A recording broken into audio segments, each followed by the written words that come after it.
Buenos días a todas, todos y todes. Es un agrado saludarles. Mi nombre es Valerio Lavarría y tengo el placer de presentar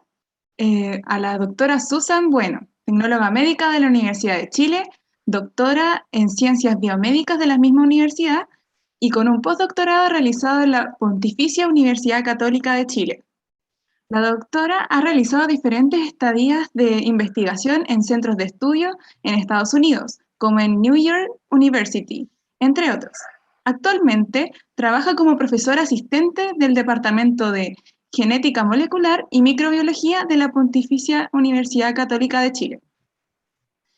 Antes de comenzar, quiero recordar a nuestros espectadores que pueden dejar sus preguntas en el chat y luego al finalizar la charla, estas serán leídas.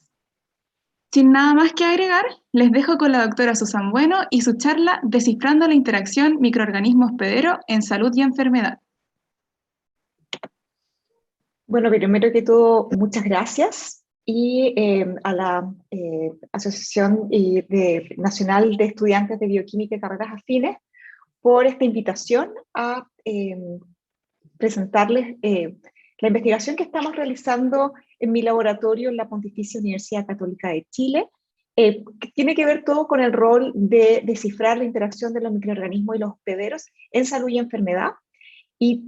bueno, yo soy Susan Bueno, profesora titular de la Facultad de Ciencias Biológicas de la Pontificia Universidad Católica de Chile. También soy investigadora asociada del Instituto Milenio en Inmunología e Inmunoterapia y la directora científica del estudio clínico fase 3 Coronavac en Chile para evaluar la eficacia de una vacuna inactivada contra el coronavirus. Así que en esta charla, que tiene un título bastante general, voy a concentrarme en contarles algunas de las investigaciones que nos hemos centrado en la Facultad de Ciencias Biológicas, en nuestro departamento y en el Instituto Milenio en Inmunología e Inmunoterapia, para poder hacer aportes, para poder abordar y que nuestro país tenga las herramientas para poder defendernos de esta pandemia contra el virus SARS-CoV-2 ha generado a nivel mundial. Y yo creo que uno de los aspectos muy importantes que me gustaría dejar como mensaje para que ustedes se lleven como futuros científicos es que a través de la ciencia y la colaboración científica es posible que nosotros podamos hacer aportes sumamente importantes a nuestra población, y creo que es un tremendo estímulo para poder seguir trabajando con todas las ganas, con la máxima rigurosidad y, por supuesto, al servicio de nuestro país. Primero que todo, quisiera comentarles el impacto de las enfermedades infecciosas en la humanidad. Anteriormente, en el 2019, para mí era bien particular dar esta primera diapositiva en todas mis charlas, porque tenía que recordar a la comunidad y a la audiencia qué eran las enfermedades infecciosas y por qué tenían este tremendo impacto. Y lo importante que era estar atentos a estas enfermedades. Yo creo que hoy en día todos hemos vivido en carne propia, día a día, por más de un año, el impacto que tienen las enfermedades infecciosas en la humanidad. Esta no es la primera pandemia que tenemos, la que estamos viviendo hoy, que nos está haciendo tener esta charla que antiguamente la teníamos presencialmente, la estamos teniendo de manera remota. No es la primera pandemia que ocurre a nivel de la humanidad. Se han registrado múltiples pandemias. Por ejemplo, en el siglo XIV, la peste negra fue causada por una bacteria que se llama Yersinia pestis y que causó la mortalidad de más del 60% de la población europea en un periodo de 10 años. En ese tiempo, por supuesto, no se conocía que los microorganismos eran los causantes de las enfermedades infecciosas y, por lo tanto, no habían demasiadas herramientas para poder combatir este tipo de enfermedades. En el siglo XIX también se reportó una epidemia de cólera que también causó mucha mortalidad a nivel mundial. Y frente al estudio de quién eran los causantes de estas enfermedades infecciosas, cuál era su naturaleza y cómo podíamos protegernos de ellas, es que surgieron múltiples herramientas como por ejemplo la higiene, las vacunas, los fármacos, los antibióticos, que nos han permitido efectivamente controlar múltiples enfermedades infecciosas, al punto de que enfermedades que aproximadamente al inicio del siglo, eran las principales causantes de muerte a nivel, a nivel mundial. A medida que fue pasando el tiempo, estas enfermedades fueron dejando de ser la principal causa y de realmente ya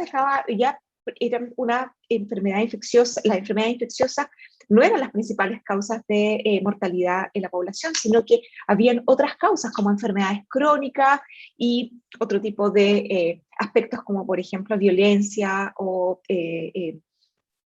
accidentes automovilísticos, cosas por el estilo. Entonces las enfermedades infecciosas pasaron digamos, a cubrir un plano bastante menor a nivel de las causas de mortalidad, pero la amenaza de la generación de nuevos microorganismos que, como todos seres vivos, son capaces de evolucionar y que pudiesen tener características nuevas para poder causar enfermedad a nivel mundial, siempre existía y siempre seguirá existiendo y será un potencial que tenemos que estar siempre atentos. Y esto es uno de los aspectos que en mi laboratorio y principalmente con los investigadores que colaboramos del Instituto Milenio en Inmunología e Inmunoterapia, hemos abordado, que es la pregunta que tenemos y la pregunta de mi laboratorio. ¿Cuáles son los factores del microorganismo, pero también de los hospederos que determinan el curso de las enfermedades infecciosas? Dentro de todos estos potenciales factores, en mi laboratorio estudiamos del lado de los microorganismos los genes de virulencia y del lado del hospedero la respuesta inmune inflamatoria, ya sea innata o específica. Y cuando nosotros contrarrestamos estos dos elementos, tenemos por una parte los genes de virulencia y por otra parte la respuesta inmune. Estos interactúan cuando se produce una enfermedad infecciosa o digamos, un encuentro de un microorganismo con un mamífero, por ejemplo, con el ser humano. Y hay un balance, y este balance siempre está, digamos, luchando de alguna manera entre los mecanismos de virulencia que tiene el microorganismo y la respuesta inmune del hospedero. Y existen, por supuesto, relaciones que son sumamente beneficiosas y que no hay daño para ningún lado de alguna manera. Y cuando hablamos, por ejemplo, de las bacterias comensales que viven en nuestro intestino, nuestro sistema inmune las tolera y estos microorganismos no tienen los mecanismos para producir enfermedad en el contexto de la convivencia a nivel a nivel del intestino, por ejemplo. Sin embargo, cuando nos encontramos con microorganismos que tienen muchos factores de virulencia o genes que les permiten producir y generar elementos que dañan a su hospedero, se producen enfermedades infecciosas como por ejemplo la sepsis, y estos factores de virulencia muchas veces tienen el efecto de apagar la respuesta inmune del hospedero. Y por lo tanto, independiente que la persona con la que está enfrentando la infección por este microorganismo tenga un sistema inmune apropiado, que es capaz de ayudar a defenderlo de todos los otros microorganismos, hay veces que nos encontramos con microorganismos que son tan virulentos que contrarrestan totalmente nuestras defensas y por lo tanto nos causan enfermedad. Por otro lado, existen también situaciones en las que la respuesta inmune del hospedero es la que tiene un desbalance y por lo tanto está muy inclinada ya sea a la inflamación, a la autoinmunidad, por ejemplo, es decir, a la reactivación excesiva frente a un microorganismo que posiblemente no es patógeno. O puede ocurrir que existe una respuesta inmune tan debilitada debido a una infección, a un tratamiento, a una inmunodeficiencia, por ejemplo, innata, que aunque el microorganismo no tenga factores de virulencia, va a ser capaz de causar enfermedad en estas personas. Entonces aquí siempre estamos en un equilibrio entre la lucha de los factores de virulencia y la respuesta inmune del hospedero. Y esto se refleja sumamente bien en una enfermedad que ataca al tracto respiratorio, que es la neumonía. Actualmente estamos frente a un microorganismo que es capaz de causar neumonía, y es el nuevo coronavirus o el SARS-CoV-2, que sabemos que emergió en China, posiblemente frente a la interacción de otros seres vivos, de animales que naturalmente tienen este tipo de coronavirus, que como son organismos biológicos, son capaces de evolucionar y por lo tanto, al encontrarse con diversos hospederos, son capaces de generar versiones de estos microorganismos que eventualmente pueden infectar al ser humano y comenzar la transmisión de persona a persona. Esto fue lo que ocurrió en diciembre del 2019, en donde se logró rápidamente identificar al microorganismo, poder detectarlo y gracias, digamos, de alguna manera a la situación actual que nosotros estamos viviendo a nivel mundial y global, lo que ocurre es que tenemos un sistema tan globalizado e interconectado que esta enfermedad infecciosa rápidamente se diseminó por todo el mundo. Del mismo modo, tenemos las herramientas hoy en día de conocer rápidamente, en cerca de un par de semanas después de que ya se dio la alerta de que había un nuevo microorganismo, de conocer su secuencia genómica y poder entender las diferencias de dónde viene, de poder entender las diferencias o las características nuevas que tiene, que nos permite, por supuesto, su estudio y su detección. Esto claramente ha traído una enorme carga a nivel de los sistemas de salud y de la salud pública en general mundial. ¿Y por qué razón? Porque estos microorganismos nuevos, cuando se generan, son microorganismos que el sistema inmune, en este caso del humano, no conoce. Y por lo tanto, no existen defensas previas que permitan reconocer rápidamente este microorganismo y por lo tanto el microorganismo puede diseminarse rápidamente y, como lo hemos visto hoy en día, generar nuevas versiones de este microorganismo que pueden tener características nuevas, lo que se denominan las variantes. Y hoy en día, la infección causada por el SARS-CoV-2, la enfermedad de la COVID-19, es la principal causa de muerte a nivel de muchos países hoy en día, lo que nos ha retrocedido de alguna manera a la situación epidemiológica que teníamos cerca de inicios del siglo XX. Entonces, la aparición de nuevos microorganismos claramente tiene un impacto muy importante a nivel de salud pública y de todos los aspectos a nivel social, económico, de salud mental, etcétera. O sea, el impacto que tienen este tipo de enfermedades es sumamente grande y por lo tanto el estudio y estar conociendo permanentemente cómo podemos generar herramientas para protegernos contra estas amenazas es sumamente importante a nivel científico que lo realicemos. Este coronavirus es un virus de la familia del Coronaviridae, beta coronavirus. Es un virus de RNA de hebra simple, hebra positiva, y el causante de la enfermedad COVID-19. Es un microorganismo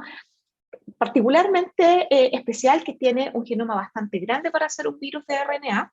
y que ha presentado claramente capacidades que le permiten generar variaciones en su genoma, por lo tanto generar versiones del microorganismo que le permite o ser más infeccioso o evadir la respuesta inmune que puede inducir en las personas que se han expuesto a este microorganismo. Este microorganismo, como la mayoría de los microorganismos que causan enfermedades infecciosas en el humano, tiene un rango de, digamos, de funcionamiento, de generación de infecciones. Y aquí es donde viene el concepto de que el curso de una enfermedad infecciosa tiene dos componentes, no solamente al microorganismo, sino que también al hospedero. Y en este caso, el hospedero, el ser humano, puede generar enfermedades que pueden ser no tan severas, sino que son enfermedades leves, en donde se produce algunos síntomas como por ejemplo la tos, un poco de fiebre, pero con una recuperación rápida, y que son la mayoría de los casos y que se parecen mucho a la influenza o a otro tipo de resfrío. Existen, por supuesto, dependiendo de la persona que se expone a este microorganismo, casos severos, en donde se produce fiebre, se produce un compromiso del tracto respiratorio, en este caso el tejido pulmonar, lo que compromete el aporte de oxígeno a los otros tejidos. Y esta inflamación está produciendo entonces que un órgano fundamental de nuestro cuerpo, que es el pulmón, deje de funcionar apropiadamente. Y también existen los casos críticos en donde se producen los síntomas, por supuesto, de una enfermedad respiratoria, pero también el compromiso de múltiples órganos. Y en este caso, esto es peligroso y es lo que da cuenta del mayor porcentaje de personas que mueren por esta enfermedad y también de la sobrecarga de los servicios de salud.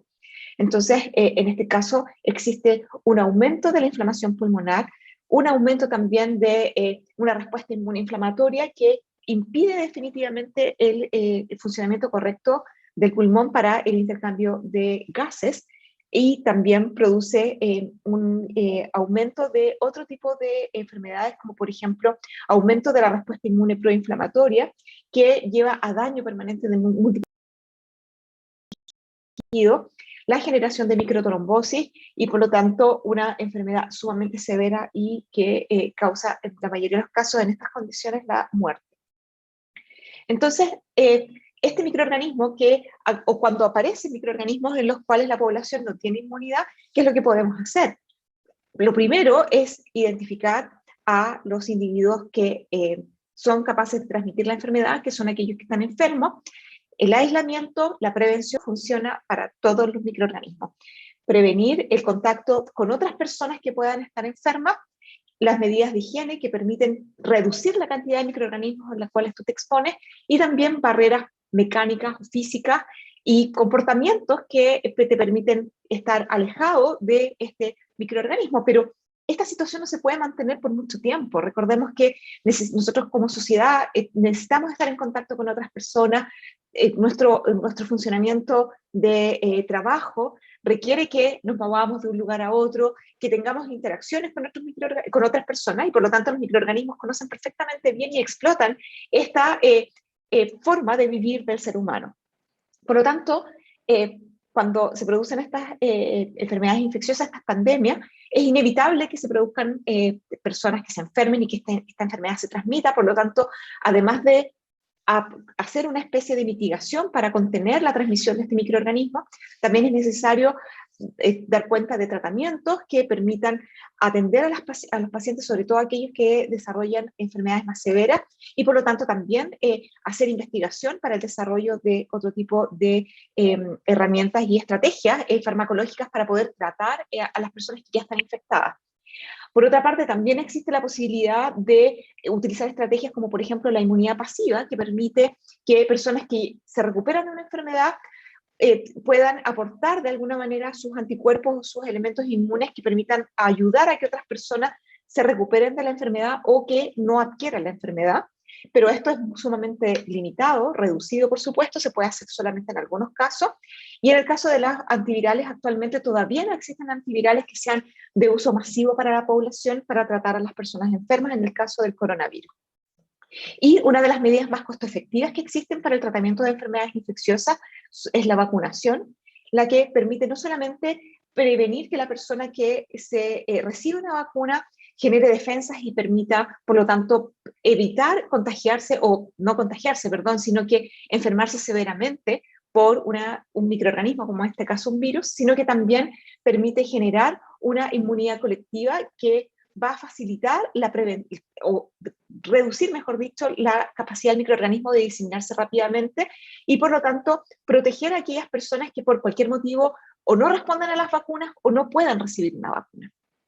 Entonces, esta vacuna ha sido una de las estrategias que ha sido sumamente exitosa para el control de enfermedades infecciosas. De hecho, a través de la vacuna se ha logrado erradicar algunas enfermedades infecciosas, como por ejemplo la viruela, y en proceso de erradicación está la polio, que el año pasado, aproximadamente en esta misma fecha, ya va a ser un año, ya se logró establecer que la polio estaba erradicada en el último país de África en donde todavía se reportaban casos. Y este virus, que es capaz de infectar las neuronas, las motoneuronas, a través del contagio por el tracto digestivo, la estrategia de vacunación ha logrado reducir y prevenir prácticamente a este virus, eliminarlo prácticamente de la faz de la Tierra, y por supuesto la cobertura de vacunación ha estado perfectamente asociada a la reducción de las enfermedades infecciosas, de esta enfermedad infecciosa en particular. Pero quiero que ustedes, que estamos en este minuto viviendo una pandemia, miren bien este gráfico. La cobertura de la vacunación, estamos teniendo una cobertura a nivel mundial cerca del 50%, ¿verdad? Por años, estamos hablando aquí de décadas en las cuales los niveles de vacunación se mantienen permanentes a nivel mundial, y la enfermedad ha logrado irse reduciendo, pero ha pasado mucho tiempo. Es decir, las vacunas, si bien son unas estrategias sumamente exitosas, no es una estrategia inmediata. Entonces, quizás hoy en día estamos muy acostumbrados a la inmediatez con que ocurren las cosas, ¿verdad? La rapidez en la que recibimos la información, y tenemos la esperanza de que el hecho de que hayan salido vacunas, y múltiples vacunas, una situación muy privilegiada contra el coronavirus, que el próximo año vamos a erradicar este microorganismo. Y esto no va a ser así. Se requiere de muchos años de una vacunación continua a nivel mundial para lograr erradicar una enfermedad infecciosa. Y en el caso de la polio, esperamos que estas fotografías ya sean solamente parte de la historia, algo que ya no ocurre de niños que a muy corta edad quedan paralizados con digamos, la reducción de la calidad de vida de estas personas. Entonces, la ciencia, antes de los estudios de fase 3 de las vacunas, nos permitieron rápidamente también conocer de que para una enfermedad infecciosa tenemos que aproximar rápidamente la estrategia del diseño de una vacuna, y hoy en día también estamos vivenciando una situación increíble, nunca antes vista en la historia de la ciencia, que es la aplicación de múltiples estrategias de vacunación para prevenir una enfermedad infecciosa. Por ejemplo, las vacunas que nos hemos aplicado por décadas y que nos han permitido justamente también erradicar algunas enfermedades infecciosas están basadas en virus vivos atenuados, por ejemplo, virus inactivados o subunidades, pedacitos o proteínas derivadas de este virus que se utilizan como vacunas. Pero hoy en día estamos viviendo la era del uso de plataformas como el material genético, el DNA y el RNA, que pueden ser aplicados o administrados directamente a través de nanopartículas, por ejemplo, liposomas, o también a través de vectores virales como estrategias de vacunación. Y esto es algo también sin precedentes, que al mismo tiempo se hayan desarrollado múltiples vacunas para una enfermedad infecciosa. Todas estas estrategias tienen sus beneficios y sus desventajas, pero hoy en día estamos viendo de que la aplicación de estas diferentes estrategias está logrando tener un resultado positivo. Y por supuesto, cuando surgen estas situaciones de aparición de nuevas enfermedades y la necesidad de generar estrategias de prevención o tratamiento contra estas enfermedades infecciosas, es inevitable que las diferencias a nivel global económicas se reflejen no solamente en el acceso a estas herramientas, sino que en la capacidad que tiene cada uno de estos países de poder desarrollar su propia tecnología y sus propias vacunas. Y esta editorial de Nature, que salió en junio del año pasado, daba cuenta de esto, que ¿qué hacemos en Latinoamérica? Nadie nos va a venir a rescatar, ¿verdad? Y nosotros como país tenemos una cantidad de población sumamente susceptible y que tenemos, si bien somos la mayoría países en vías de desarrollo, países subdesarrollados, hemos realizado inversión y desarrollo de ciencia y tecnología que se refleja a través de este congreso, ¿verdad? Donde tenemos múltiples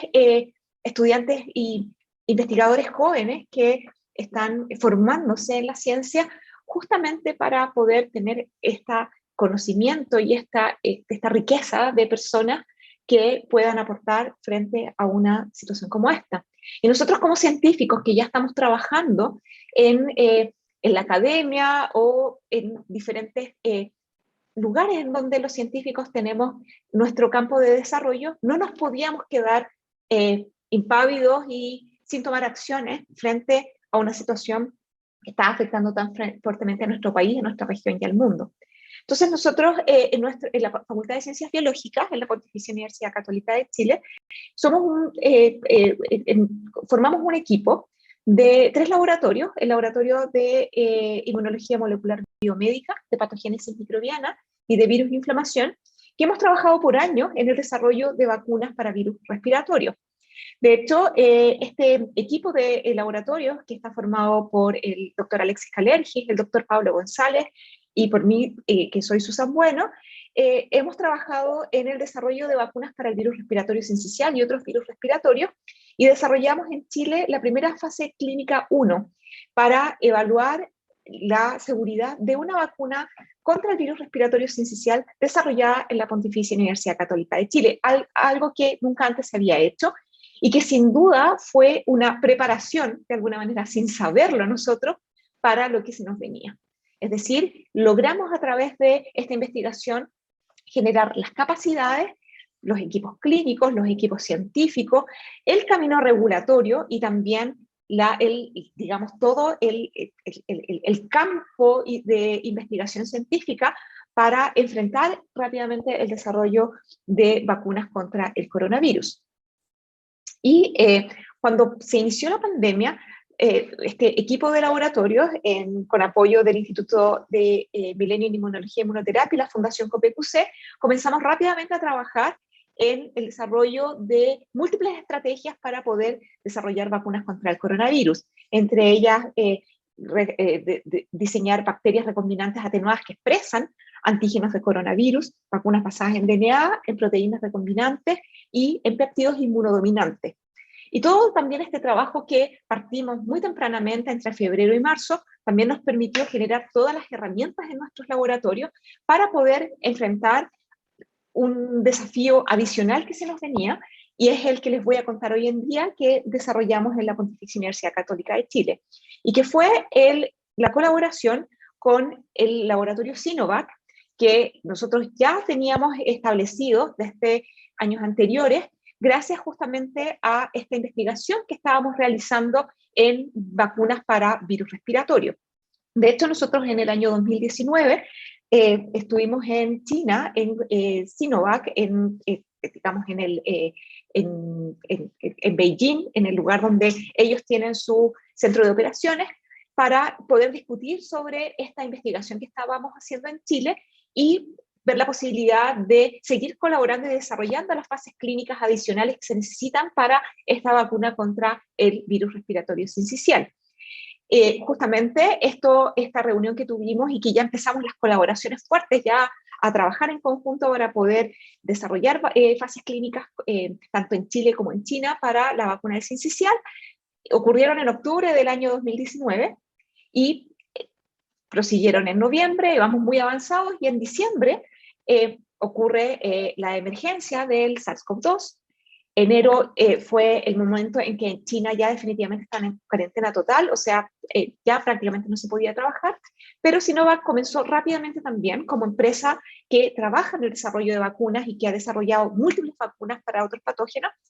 a crear una vacuna contra el coronavirus. Y en ese punto, ellos y la estrategia que utilizaron para desarrollar una vacuna contra el coronavirus fue un virus inactivado, es decir, crear y crecer el virus SARS-CoV-2 en el laboratorio, en cultivos celulares,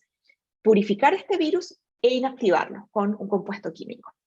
Y a través de este virus inactivado lograron ellos generar estudios preclínicos en modelos animales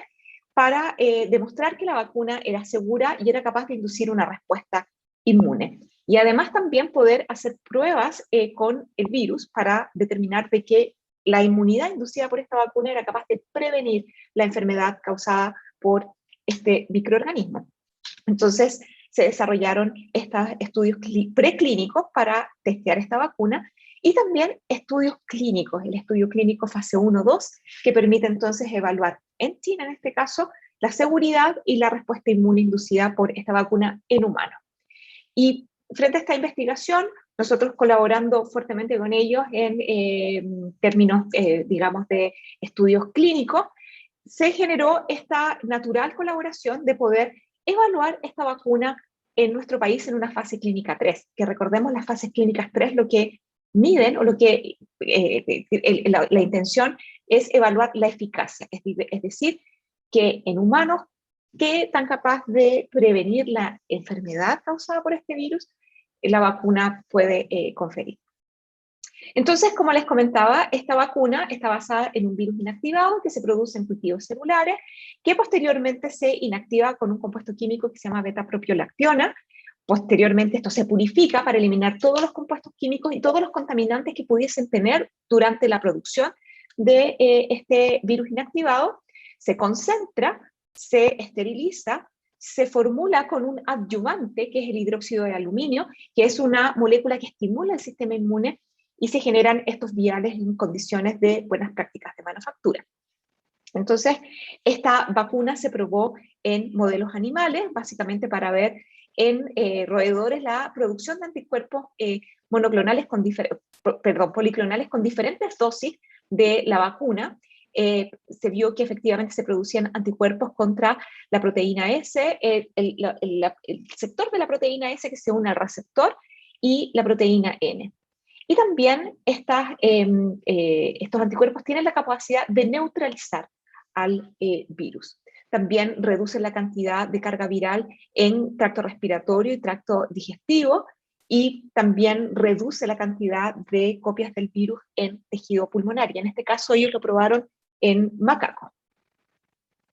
Posteriormente se generaron todos los análisis, todos los, digamos, los aspectos regulatorios para poder probar esta vacuna en fase clínica 1-2.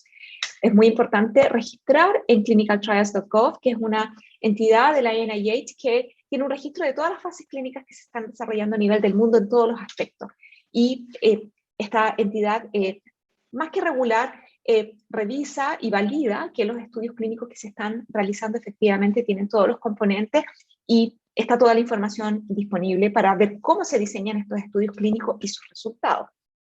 Entonces, este estudio clínico que se hizo en fase 1-2 se mostró que los efectos adversos que se observaban eran menores. La mayoría de ellos eran efectos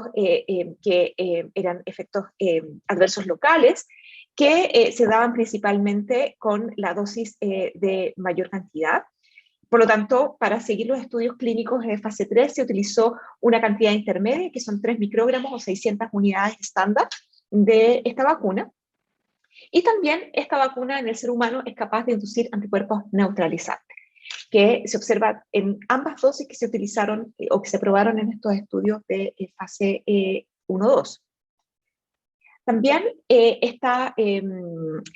vacuna en China se probó en adultos mayores de 60 años, en donde se demostró que efectivamente la dosis intermedia de esta vacuna es capaz de inducir anticuerpos neutralizantes en la población de 60-64 años, 65-69, mayores de 70, y también con un buen perfil de seguridad. La mayoría de los reacciones adversas son de grado 1 o 2, es decir, que son de bajo grado y principalmente son el dolor o la reacción en el sitio de inyección.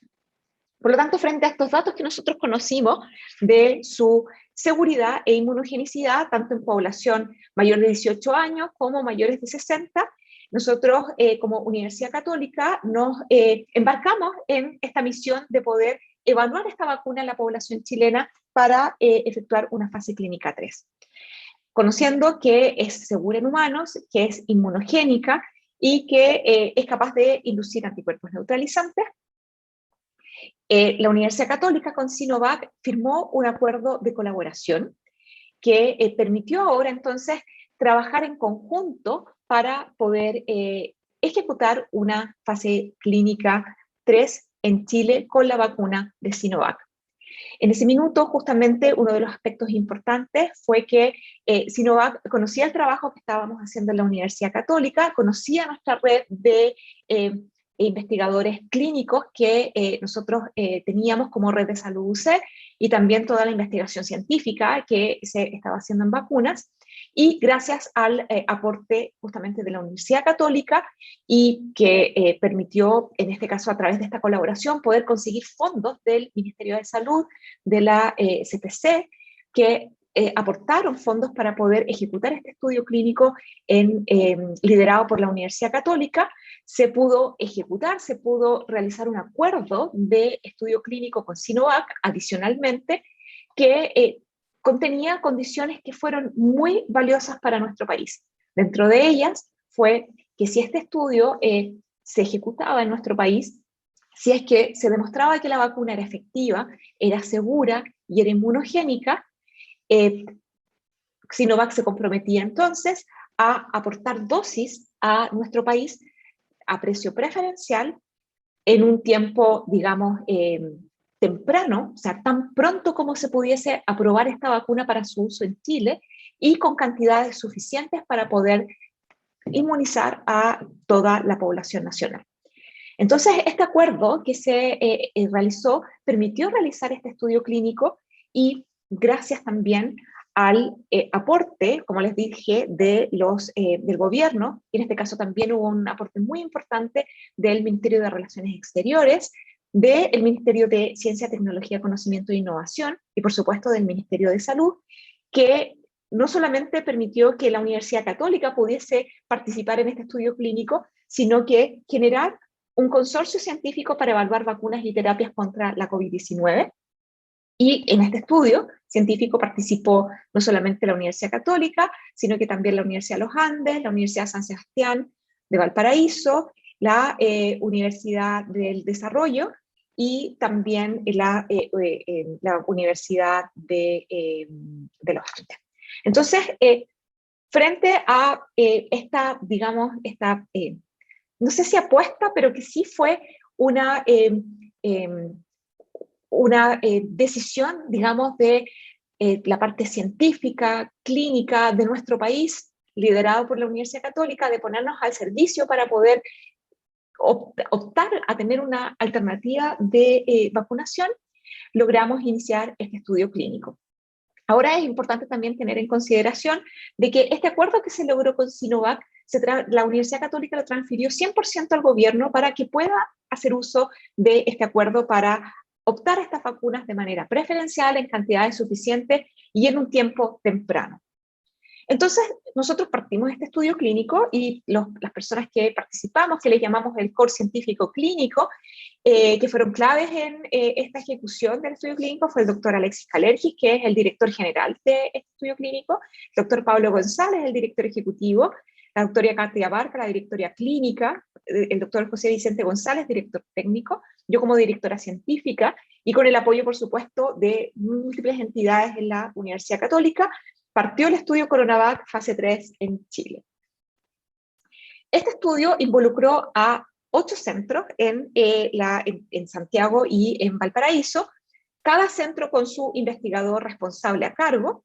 y este estudio tuvo 2 etapas, y aquí también es algo súper interesante de comentarles, que también es primera vez que a nosotros como científicos nos tocó algo así, yo creo que a múltiples científicos a nivel del mundo, de que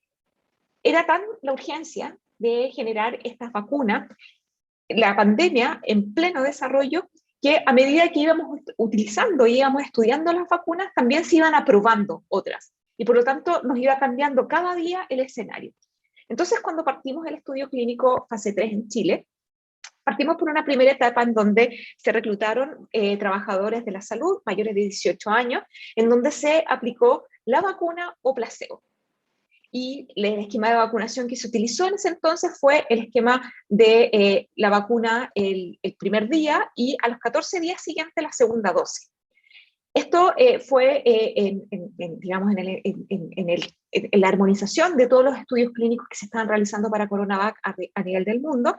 pero cuando partió este estudio, tempranamente, este partió en finales de noviembre, principio de diciembre, el 24 de diciembre ya se inició la vacunación para el personal de salud con la vacuna Pfizer. Y por lo tanto, era necesario abrir este estudio para que los trabajadores de la salud que quisieran optar a la vacuna Pfizer pudiesen optar a ella. Y por lo tanto, el estudio se modificó,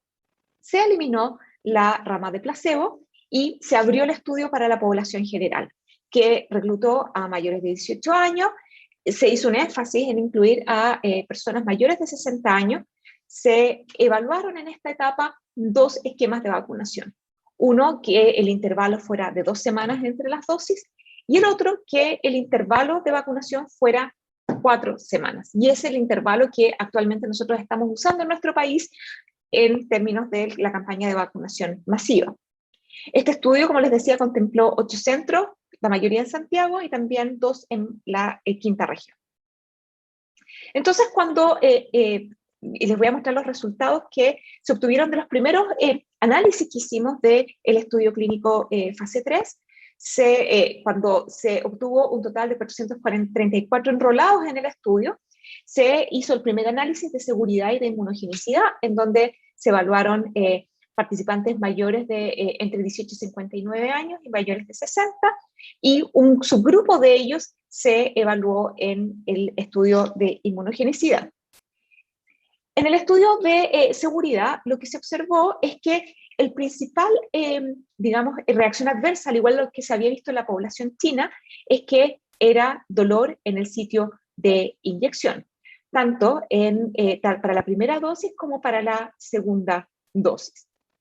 También se observaron algunas diferencias significativas en términos de la induración del sitio de inyección, y que yo creo que muchos de los que recibieron la vacuna también lo sintieron, ¿verdad? Sobre todo para la segunda dosis. Y en términos de reacciones sistémicas, a nivel, digamos, no solamente en el sitio de inyección, sino que a nivel total, el principal reacción fue el dolor de cabeza y también la fatiga, pero con no muchas diferencias entre mayores y menores de 60 años. También se observaron menos reacciones adversas en los mayores de 60 años. De hecho, al parecer, los mayores de 60 o tienen una respuesta inflamatoria menor o definitivamente se quejan menos, porque están más acostumbrados quizás a las vacunas, pero aquí se observaron diferencias significativas en términos de las reacciones que presentaron los mayores y los menores. En términos del estudio de inmunogenicidad, básicamente este estudio tiene como objetivo evaluar si la vacuna es capaz de inducir una respuesta inmune basada en células y anticuerpos. Y aquí yo quisiera también hacer un hincapié que me gustaría que se lleven a la casa, que posiblemente es primera vez en la historia también de nuestro país que nosotros, que somos un país que no es productor de vacunas y que recibimos vacunas generalmente producidas en otros países y estudiadas en otros países, de demostrar que estas vacunas también para nuestra población son seguras e inmunogénicas. Nosotros en general tenemos estudios que se han hecho en otras poblaciones, y con los estudios de vacunas para coronavirus hemos tenido la oportunidad de poder demostrar de primera fuente en nuestra población cómo funcionan las vacunas. Y personalmente creo que esa debería ser digamos, el estándar que deberíamos tener nosotros en nuestro país, de conocer de primera fuente en nuestra población cómo reaccionan frente a fármacos y también a vacunas, por supuesto. Entonces, nosotros para el estudio de inmunogenicidad, lo que fue a un subgrupo de estas personas que se participaron en el estudio clínico, se les tomaron muestras de sangre en el día que se les colocó la primera dosis, en el día que se le colocó la segunda dosis, 2 semanas después de la segunda dosis y 4 semanas después de la segunda dosis. Y estos son los datos que les voy a mostrar hoy día, pero también nosotros estamos tomando muestras a los 6 meses después de la primera dosis y tomaremos muestras a los 12 meses después de la primera dosis. Lo que se evalúan son las células que están en circulación para ver si existen linfocitos T específicos contra antígenos del virus, y también suero para medir anticuerpos totales y anticuerpos neutralizantes. De este estudio nosotros evaluamos a 190 sujetos que ingresaron al estudio de inmunogenicidad, de los cuales teníamos trabajadores de la salud que eran mayores y menores de 60 años. Entonces, los estudios que se realizaron fueron la medición de anticuerpos totales, tanto para anticuerpos anti-S, que son los que detectan la proteína Spike, que es la importante para que el virus pueda infectar las células, y las proteínas anti-N, que son una proteína, nucleoproteína, que se encuentra en el interior del virus. Esto lo evaluamos por una técnica de ELISA, y lo que observamos es que tanto a las 2 semanas después de la primera dosis, que es en el día en que se les aplica la segunda dosis a las personas, un porcentaje de ellos solamente presentaron anticuerpos y un porcentaje, digamos, equivalente no presenta todavía anticuerpos en la sangre y en el suero circulando. Por lo tanto, esto nos da la comprobación científica de que es fundamental completar el esquema de vacunación, y para tener una inmunidad completa uno necesita tener la segunda dosis. ¿Por qué? 2 semanas después de la segunda dosis, miren cómo cambian los niveles de anticuerpos. Todas las personas presentan anticuerpos y se mantienen 4 semanas después de la segunda dosis. Para los mayores de 60 años vimos algo equivalente, poquitos que tienen anticuerpos al minuto de la segunda dosis, la mayoría con anticuerpos a 2 y 4 semanas después de la segunda dosis, con porcentajes de seroconversión, o decir que del total de personas quienes tienen anticuerpos, sobre el 90%. Y una de las cosas interesantes que encontramos es que esta vacuna no induce anticuerpos anti-N, a pesar de que tiene la proteína N en su estructura, la vacuna. A diferencia de lo que hace el virus. Cuando el virus infecta, genera la producción de anticuerpos anti-S y anti-N.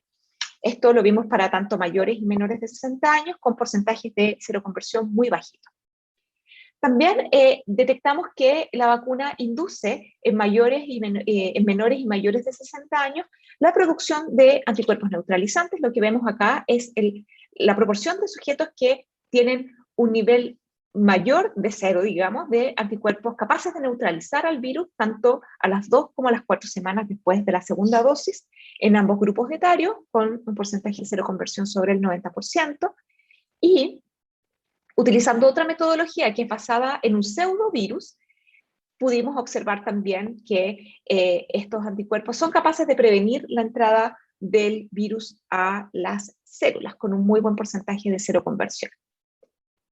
También nosotros fuimos capaces de detectar la presencia de linfocitos T específicos contra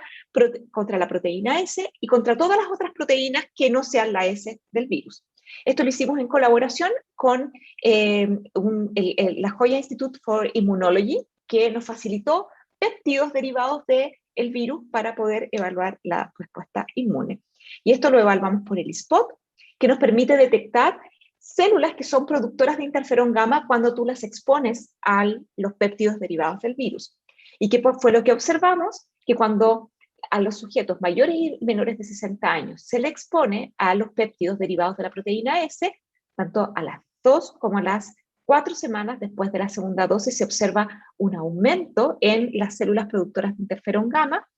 y también cuando los expones a los péptidos derivados de otras proteínas del virus que no son la proteína S. Y también vimos una respuesta, pero que a medida que hemos seguido haciendo ensayos nos hemos dado cuenta que es mucho menor la respuesta que está dando cuenta de los linfocitos que son los CD8A o los CD8 para reconocer a este virus frente a la vacunación. Todos estos datos nosotros los publicamos en un preprint que actualmente está en revisión y que ya está pronto a ser publicado en una revista revisada, evaluada por pares, que ustedes lo pueden, digamos, descargar y revisar, que están todos estos datos que yo les estoy mostrando, y prontamente la publicación que está pronta a ser aceptada. Tenemos muchos más datos y podemos contarles más resultados súper interesantes, y gracias a este trabajo científico, a esta colaboración científica con Sinovac, a esta red clínica que se logró establecer para poder evaluar esta vacuna en fase clínica 3, se logró, y con estos antecedentes, junto con los otros antecedentes que se generaron en otros países para esta vacuna, el ISP el 20 de enero del 2021 autorizó el uso de emergencia de esta vacuna, lo que permitió implementar una de las la campaña más masiva de la historia de Chile, en nuestro país, por supuesto, y que partió vacunando el 3 de febrero a los adultos mayores y que hoy en día tiene inmunizado o ha logrado inmunizar a un porcentaje muy importante de nuestra población, con un calendario, como ustedes saben, muy organizado, y eso también ha sido un plus de nuestro país, de tener un sistema de vacunación, una red de salud que haya permitido en tan poco tiempo implementar una campaña tan importante. Y también el uso de esta vacuna que se logró, por supuesto, y que fue algo muy positivo, de que Sinovac ha cumplido, digamos, al pie de la letra el acuerdo que se estableció con la Universidad Católica y que está haciendo uso nuestro gobierno y el Ministerio de Salud, de un aporte temprano, en altas cantidades y de manera oportuna a nuestro país, implementar esta campaña de vacunación y ya poder tener resultados de efectividad, que es los resultados del mundo real, es decir, cómo funciona la vacuna en la población. Y que yo creo que eso es algo también muy positivo y que nosotros podamos aportar a partir de Chile con estos resultados que han mostrado que la vacuna de CoronaVac tiene la capacidad sobre el 67%, que ha ido bajando ahora en el tiempo, de prevenir el COVID sintomático y, lo más importante, la hospitalización, ingreso a UCI y muerte. Entonces, como conclusiones, sabemos que CoronaVac induce la producción de anticuerpos totales, es bien tolerada y segura en adultos, induce la producción de anticuerpos neutralizantes, la producción de linfocitos T de memoria, que son productores de interferón gamma, y que los resultados de efectividad en nuestro país están demostrando la eficiencia de esta vacuna. Quisiera terminar esta presentación agradeciendo a todas las personas y a todas las entidades que han hecho posible que a partir de la ciencia podamos haber hecho un aporte a nuestro país, al equipo científico clínico de la Universidad Católica, que ha trabajado desde el minuto que se apareció este virus para poder encontrar una solución y aportar de alguna manera, ¿verdad?, a nuestro país, a la Joya Institute for Immunology, que nos ha apoyado en los ensayos de inmunidad celular, a PATH, esta organización sin fines de lucro estadounidense que nos ha apoyado en muchos aspectos, diseños experimentales, seguimiento, aportes, conexiones, etcétera, para poder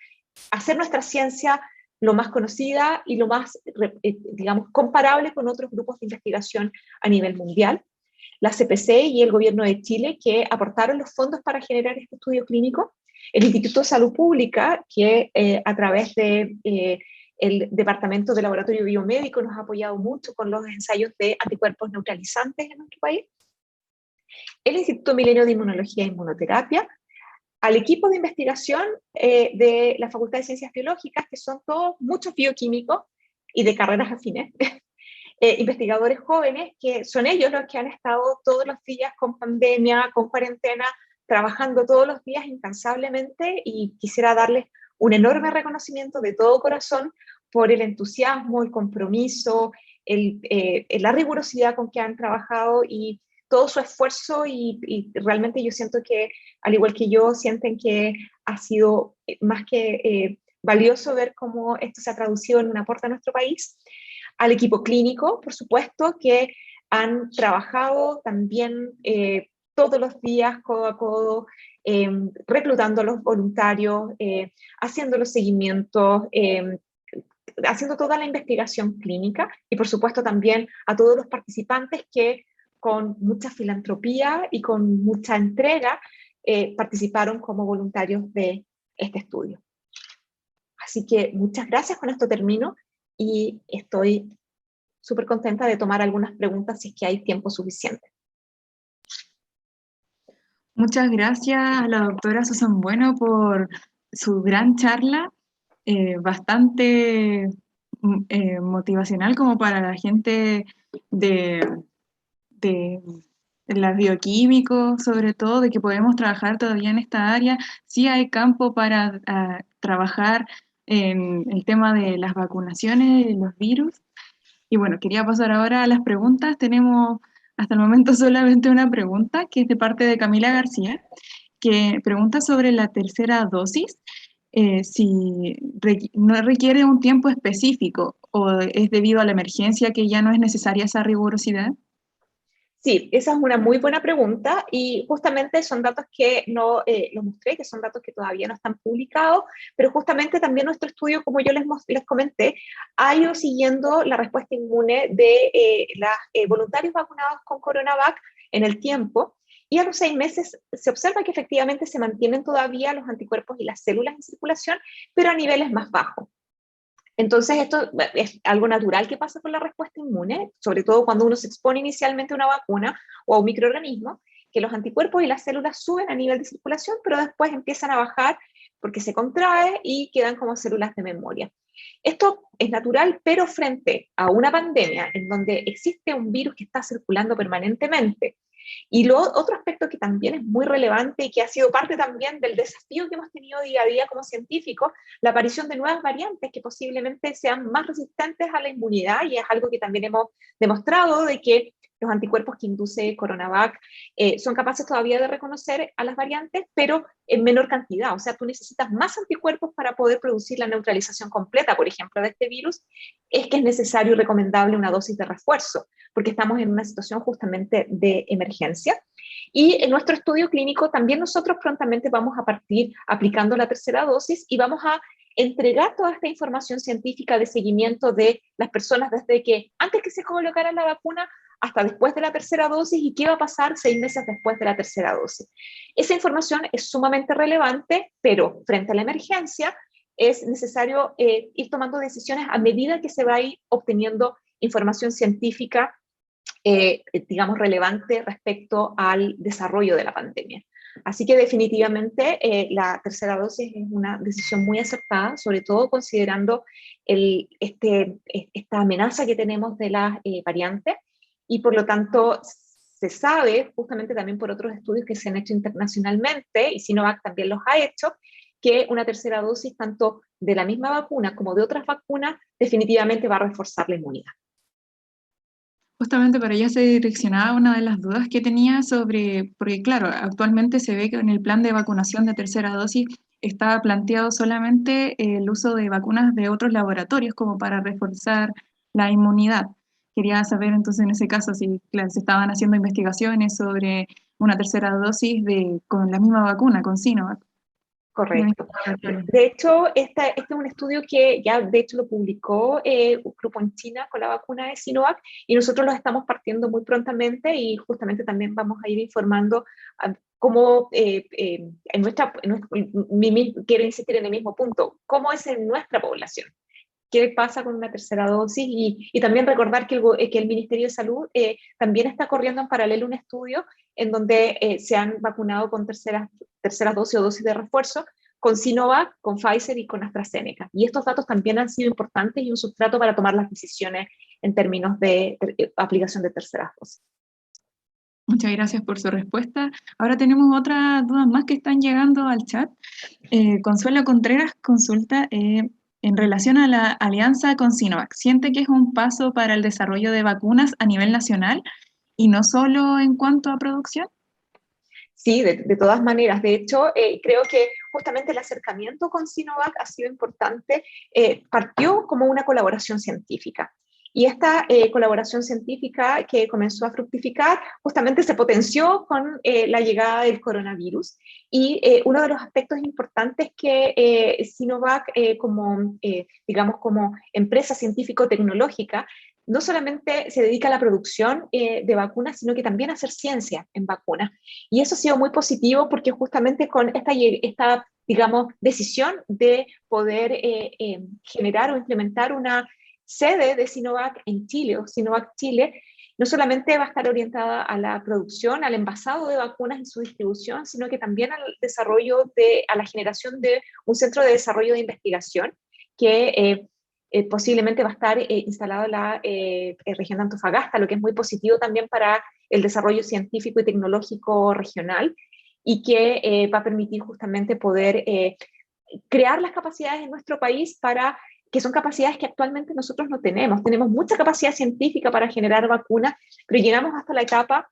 en donde terminamos los estudios preclínicos. Después, para pasar al humano, uno siempre tiene que las vacunas formularlas en condiciones GMP o de buenas prácticas de manufactura. Y eso es lo que nosotros no tenemos en Chile. Y con esta colaboración con Sinovac va a permitir generar las capacidades para que estas investigaciones que son súper exitosas y que llegan hasta el punto de lo preclínico, rápidamente puedan pasar a los estudios clínicos. Así que definitivamente considero que es algo muy positivo, y ojalá también sea un aliciente para que otras colaboraciones científico-clínicas que existen con otros productores de vacunas o entidades productoras de vacunas internacionales den pie para que también en nuestro país se puedan implementar capacidades de este tipo. Muchas gracias. Bueno, ahora también hay otra pregunta de Andrés Bustos, donde dice, el hecho de que la proporción del tamaño de grupo entre la vacuna con el virus inactivo y el placebo haya sido 3 en 1, en una primera instancia, ¿es por el contexto de emergencia o es común que se realice de esta manera? Es justamente y en el caso de 3-1, es justamente por el contexto de emergencia. Básicamente, uno lo que tú tienes que evaluar de acuerdo, y en ese minuto también, que es muy importante, cuál es la incidencia de la enfermedad o el nivel de ataque de enfermedad del virus en una población. Si tú tienes un nivel de incidencia alto, es muy posible que tú logres obtener resultados de eficacia con una proporción de 3-1. En general se utiliza 1-1 para poder tener mayor probabilidad de acumular casos que permitan describir entre el grupo vacuna y el grupo placebo si en un grupo hay menor incidencia que en otro. Pero cuando estamos en una situación, y era el caso que teníamos en Chile, ¿verdad? Cuando partimos de este estudio clínico que tenía una incidencia alta, era probable de que lográramos tener datos de eficacia con esta proporción. Y también justamente hay que tomar el contexto de la emergencia, de que es personal de salud, en el cual también es preferible, digamos, consideraciones éticas que haya mayor cantidad de personas que estén vacunadas. Y también se considera, y fue uno de los aspectos muy importantes que se puso también en el protocolo, que tan pronto hubiese una vacuna disponible, aprobada en este país para esta población, se iba a abrir el estudio y todas las personas que recibieron placebo se iban a informar para que tomen la decisión de seguir en el estudio colocándose la vacuna en el estudio o tener el acceso a la vacuna que les correspondía. Por eso es complejo generar estudios clínicos justamente en situaciones de pandemia cuando hay mucho que está pasando al mismo tiempo en todos los aspectos.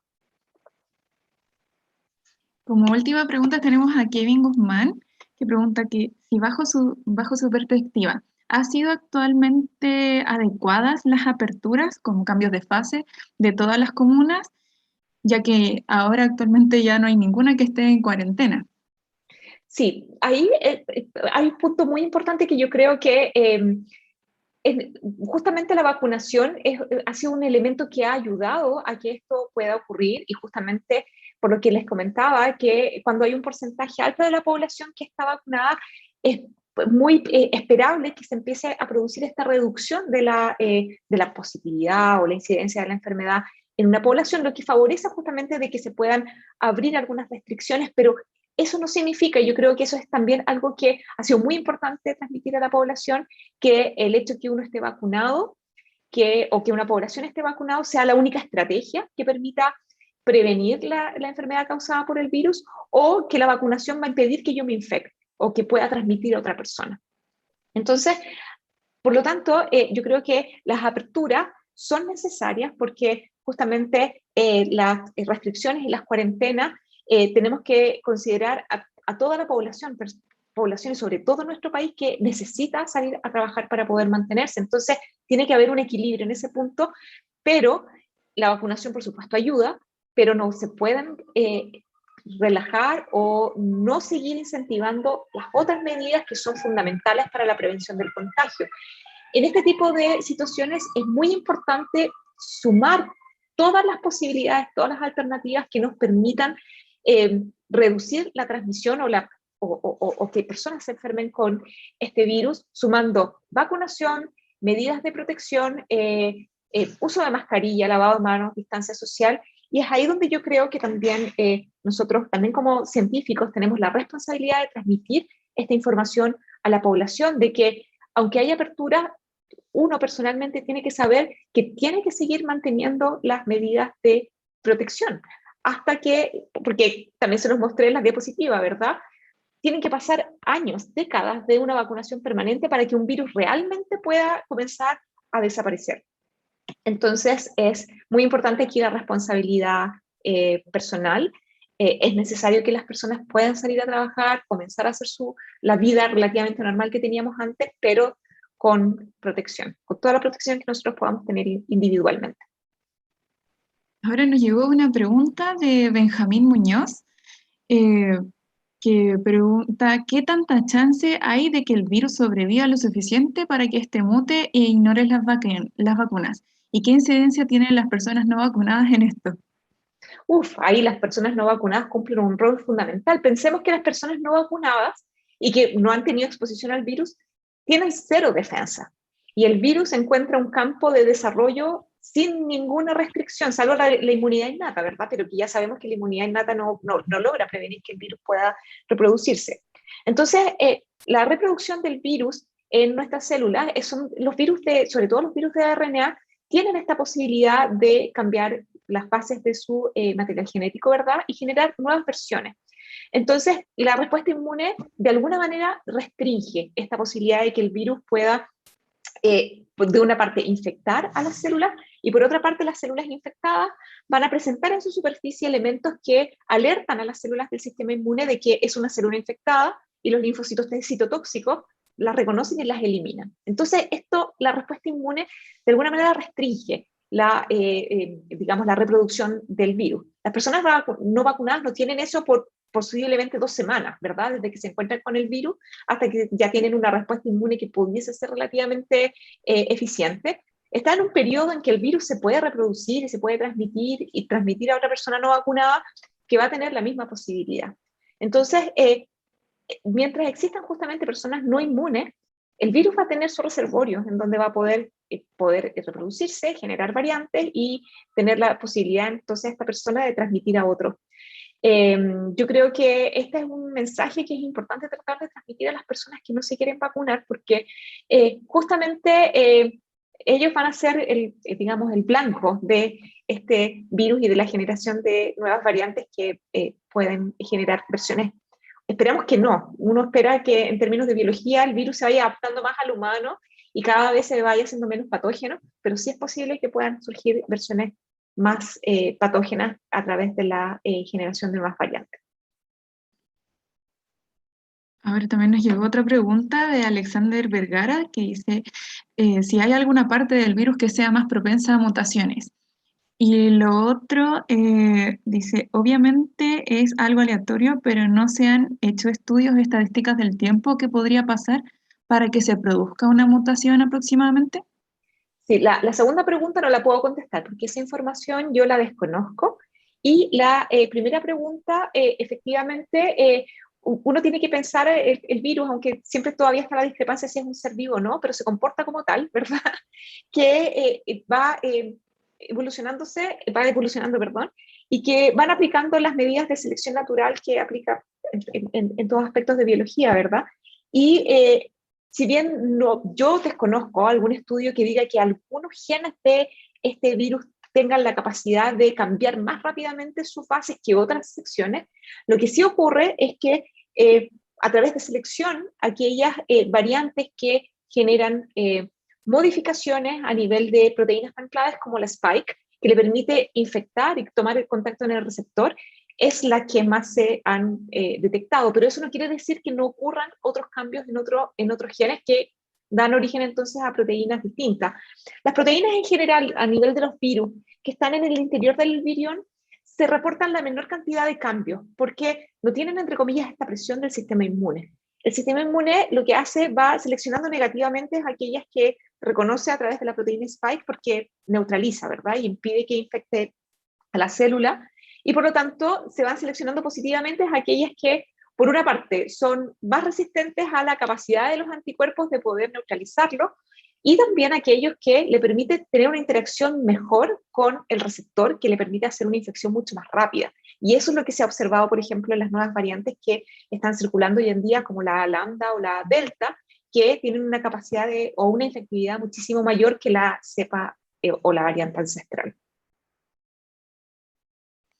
Al parecer esas son todas las preguntas. Bueno, nuevamente agradecerle por la charla. Tenemos comentarios agradeciendo en el chat. Y bueno, también me gustaría personalmente agradecer la labor de su equipo de trabajo que ha tenido durante el tema de las vacunaciones, porque siento que gracias a ustedes hemos podido alcanzar el grado de vacunación que tenemos actualmente. Y eso como Bueno, que sí, es como... Valeria, muchísimas gracias. Bueno, primero que todo por la invitación, por la posibilidad de contarles esta investigación que estamos haciendo. Y la verdad es que ojalá yo creo que es súper positivo para todos los que trabajamos en ciencia, los que estudian ciencia, los estudiantes que yo creo que o sea, esto ha demostrado que a través de la ciencia y la colaboración científica podemos realmente aportar. Esta no va a ser la última pandemia, van a venir muchas otras situaciones de salud equivalentes en donde nosotros a través de la ciencia podemos hacer aportes. Así que todos los que están estudiando, pucha, muy agradecidos de que sigamos aportando a nuestro país y ojalá lo podamos seguir mejorando cada vez más a través de ustedes que son las nuevas generaciones. Así que estamos muy esperanzados con ustedes. Y finalmente, gracias a su labor, hemos podido como tener quizás más oportunidades, se han abierto más oportunidades para la investigación acá en Chile, sobre todo con Sí, el... por supuesto, a todo el equipo, a todos los investigadores jóvenes, a la universidad y todos los apoyos que hemos recibido frente a esta pandemia. Así que muchas gracias. Bueno, sin nada más que agregar, creo que podemos dar finalizada la charla. Nuevamente agradecerle por su participación, sobre todo en este congreso. Y bueno, invitamos a los espectadores que todavía siguen conectados que pueden participar en la siguiente charla, que es un foro. Y bueno, les esperamos que disfruten de todo el congreso. Que estén muy bien. Oh.